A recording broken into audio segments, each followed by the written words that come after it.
মুর্শিদাবাদে মিঠুন ঝড়। মুর্শিদাবাদে 11 নম্বর লোকসভার বিজেপি প্রার্থী গৌরীশঙ্কর ঘোষের প্রচারে আসলেন কেন্দ্রীয় কমিটির সদস্য তথা বিখ্যাত অভিনেতা মিঠুন চক্রবর্তী।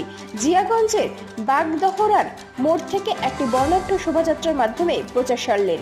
কখনো ফুল ছিটিয়ে হাত নেড়ে, আবার কখনো বাজনার সাথে সাথে তালে তাল মিলিয়ে নেচে জনসংযোগ করলেন। এই বর্ণাঢ্য শোভাযাত্রায় বিপুল পরিমাণে মানুষের সাড়া লক্ষ্য করা যায়।